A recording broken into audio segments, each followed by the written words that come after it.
அலைகள் ஓய்வதில்லை படம் மூலமா தமிழ் சினிமாக்கு அறிமுகமானவர் தான் நவரச நாயகன் கார்த்திக். பல வெற்றி படங்களை கொடுத்து ஒரு முன்னணி நடிகரா வலம் வந்த இவர் சில தோல்வி படங்களை கொடுத்தாரு. அதுக்கப்புறம் இவர் படங்கள் நடிக்கிறது குறைஞ்சு சின்ன சின்ன ரோல்ஸ்ல நடிச்சிட்டு வந்தாரு. அதுக்கப்புறம் 2015 அநேகன் படம் மூலமா வில்லனா மறுபடியும் தமிழ் சினிமாக்கு கம்பேக் கொடுத்து அதை தொடர்ந்து சில படங்களும் பண்ணிட்டு வந்தாரு. ஆனா சில உடல்நல பிரச்சனையால நடிப்புக்கு பிரேக் விட்டுருக்காரு. இந்த ஒரு சூழ்நிலையில நடிகரும் இயக்குனருமான பாரதி கண்ணன் ரீசெண்டா கொடுத்த பேட்டி ஒண்ணுல ஆக்டர் கார்த்திக் மேல பல குற்றச்சாட்டுகளை முன் வச்சாரு. மேலும் அவர் கார்த்திக் மாதிரியே பேசி நடந்த சம்பவத்தை எக்ஸ்பிளைன் பண்ணது சோசியல் மீடியால வைரலாச்சு. அவர் அந்த இன்டர்வியூல கார்த்திக் கிட்ட கதை சொல்லி 5 லட்சம் அட்வான்ஸ் கொடுத்தோம், அவர் கதை கேட்டு பிடிச்சிருக்குன்னு சொன்னாரு. அதுக்கப்புறம் ஊட்டிக்கு இன்னொரு 5 லட்சம் ரூபாய் பணத்தோட வாங்கன்னு சொல்லி கதையிலையும் சில சேஞ்சஸ் சொன்னாரு.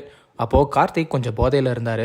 ப்ரொடியூசரும் எனக்கு கால் பண்ணி கார்த்திகை பத்தி எல்லாருமே தப்பா சொல்றாங்க, நீங்க கொடுத்த அட்வான்ஸை வாங்கிட்டு வாங்கன்னு சொன்னாரு. நான் கார்த்திக் கிட்ட அட்வான்ஸ் கேட்ட உடனே என்கிட்ட பணம் ஒரு முறை வந்துட்டா திரும்ப வராதுன்னு தெரியாதான்னு கேட்டாரு. இப்படி நிறைய ப்ரொடியூசர்ஸ் கிட்ட அட்வான்ஸ் வாங்கிட்டு படம் பண்ணாம ஏமாத்தி இருக்காருன்னு பாரதி கண்ணன் பகிரங்கமா கார்த்திக் மேல குற்றம் சாட்டி இருந்தாரு. அதை தொடர்ந்து பாரதி கண்ணனோட அந்த இன்டர்வியூ யூடியூப்ல இருந்து டிலீட் பண்ணப்பட்டுச்சு. அவரும் நான் அப்படி பேசியிருக்க கூடாதுன்னு சொல்லி வருத்தப்பட்டு மன்னிப்பும் கேட்டாரு. கார்த்திக்கு ஆதரவா ராதா ரவியும் பேசி இன்டர்வியூ கொடுத்திருந்தாரு. இந்த ஒரு நிலையில கார்த்திகோட மகன் கௌதம் கார்த்திக் இந்த சர்ச்சைக்கு பதில் அளிச்சிருக்காரு. அவர் என்ன சொல்லியிருக்காருன்னா, அப்பாவை எனக்கு ரொம்ப பிடிக்கும், அவர் மேல அளவு கடந்த மரியாதை இருக்கு, அவரை பத்தி தப்பா பேசும்போது ஒரு மகனா எனக்கு வலிக்கும், ஏன் இப்படி பேசுறீங்கன்னு மனசு கஷ்டமா இருக்கும். ஆனா ஒரு பிரச்சனைய வெளியே இருந்து பார்க்கும்போது தான் அதோட நோக்கம் என்னன்னு புரியுது. எப்போதுமே உள்ளேயே இருந்த ஒரு பிரச்சனையை பார்த்தா அதை சரி பண்ண முடியாது. வெளியே இருந்து பார்க்கும்போது எனக்கு என்ன புரிஞ்சது அப்படின்னா, எல்லாருக்குமே ஒரு வழி இருக்கு. சிலரால அதை சரி பண்ண முடியுது, சிலரால சரி பண்ண முடியல. எல்லா வேலை செய்யற இடத்துலயும் பிரச்சனைகள் இருக்கும். அப்பாக்கு பிரச்சனை இருந்திருக்கலாம், ப்ரொடியூசருக்கு பிரச்சனை இருந்திருக்கலாம். பிரச்சனைகளை பெருசு சின்னதுன்னு சொல்ல முடியாது.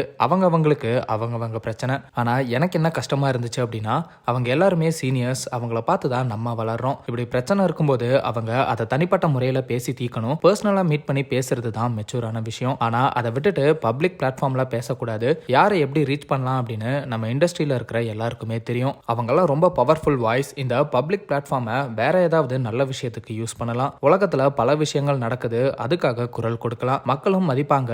என்ன மாதிரியான நிறைய பேர் அவங்கள பார்ப்பாங்க. உங்க பிரச்சனையை தனிப்பட்ட முறையில தீக்கலாம். அதுல எந்த கெடுதலும் அசிங்கமும் இல்லை. ஆனா இப்பவும் சொல்றேன், அவங்கவங்க வழி அவங்கவங்களுக்கு தான் தெரியும். அதை நம்ம நிராகரிக்க முடியாது. அப்படின்னு பிரச்சனையை தனிப்பட்ட முறையில பேசி தீக்கலாம், இப்படி பொதுவெளியில பேசியிருக்க வேணாம் அப்படின்னு வருத்தப்பட்டு கௌதம் கார்த்திக் பேசியிருக்காரு.